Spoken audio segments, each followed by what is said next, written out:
नमस्कार, मी सुरेश चिरडे. आपण पाहतात महाराष्ट्र 24 न्यूज. दिग्रस आर्णी मार्गावरील तुपटाकळी टोल बंद करा, डॉक्टर प्रदीप मेहता यांची मागणी. जेव्हा रस्ताच अपूर्ण तर मग तुपटाकळी टोल वसुली कशी?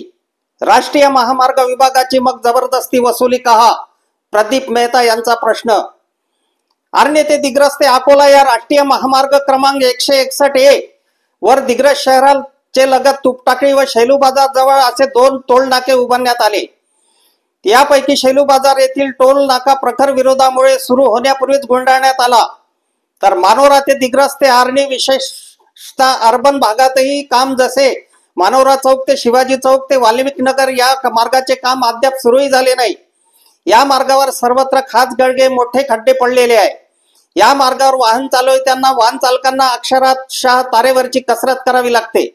धक्के खात खड्डे चुकत कसा बसा हा मार्ग पार करावा लागतो. गरोदर माता, हृदयविकार रुग्ण, संधिवाताचे रुग्ण, मूळव्याधीचे रुग्ण आदींना तर तो अतोनात त्रास सोसावा लागतो. ते शब्दांच्या पलीकडचे आहे. याशिवाय वाईगौळ, पंचाळा फाटा, सूतगिरणी समोरचा मार्ग हे सर्व RNS कंपनीने प्रायव्हेट लिमिटेड कर्नाटक यांनी अजूनही पूर्ण काम केले नाही. ते थंड बस्त्यात पडून आहे.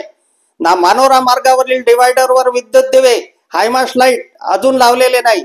दिग्रस ते आर्णी रोडवर ही अशी स्थिती आहे.